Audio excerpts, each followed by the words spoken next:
So in this video, we're going to start doing some very simple analysis. And the first thing you should do when you've got a new survey is simply look at the frequency counts. Look at how people have actually responded to each of the individual questions. And it's important to get a feel for the data set before you move on to looking at the relationships between the variables. So this is very simple. We need to be running the frequency counts. So if we go to Analyse at the top here in the menus, we go to Descriptive Statistics and we can see Frequencies is at the top. So I'm just going to open this dialog box for frequencies. As you can see, we have all of the variables with their complete labels on the left-hand side here. And if we click on these variables and click them into the variables, they will appear in our frequency. So I'm just going to choose a few variables. I'm going to choose gender, and I'm also going to choose the variable that we're going to be particularly interested in. If you remember, I told you that this survey had been carried out to look at the experiences of students living in the parental home. So I'm going to choose the Live with Parents variable.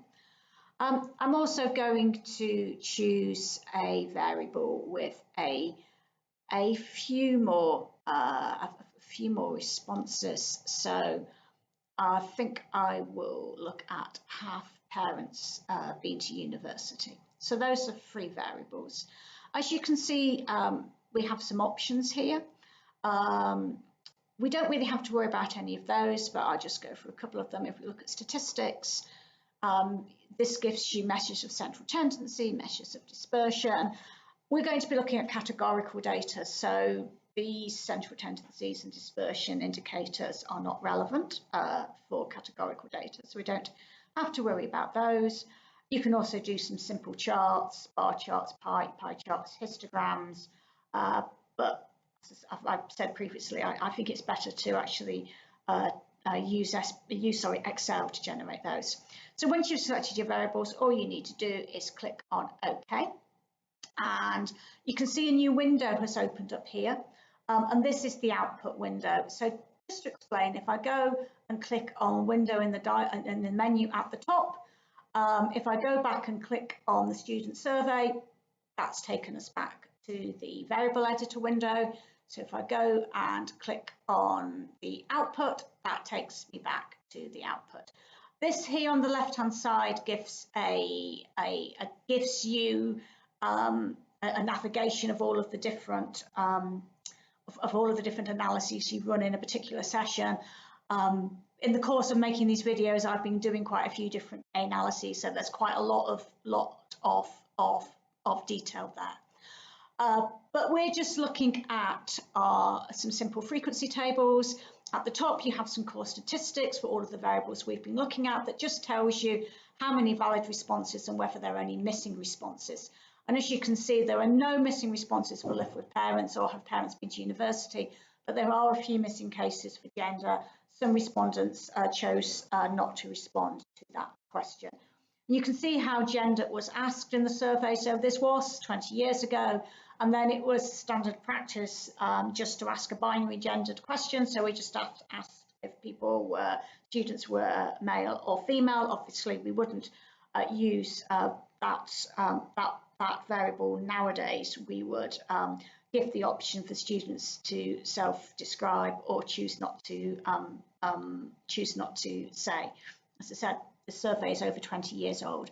There are actually a few system missings here, so there were a few students who declined to answer this question. We can see that there is unfortunately a bit of a bias in this data set, that of the 3,655 valid cases, 2,395 are from female students, so that's 65.5% of the total respondents. If you just see, you might wonder what's the difference between the percent and the valid percent. The percent gives the total distribution and includes the system missings. The valid percent excludes the system missings. So it assumes, so it's basically calculated the percentage of male respondents from this total the 3,655 and not the total in the actual survey. So that's the difference between the percent and the valid percent. We would expect more female students at university even 20 years ago, but not this bigger differential. So clearly we have a bias that more women responded to the questionnaire than did male students.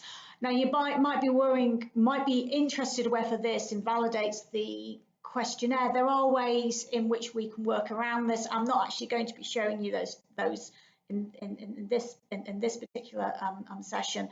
I'm just introducing you to the core techniques of SPSS.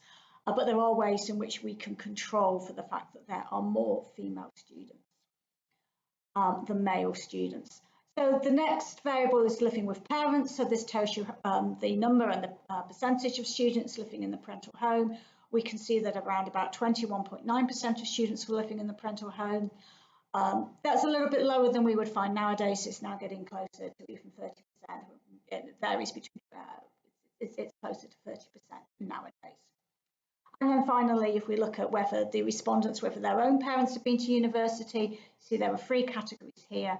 26.3% of students, both parents have been to university, 31.7%, at least one parent studied at university, and obviously not all young people will know about both parents, so that will also include students who only gave education details about one parent or no parent studied at university. You see that's 42.1%.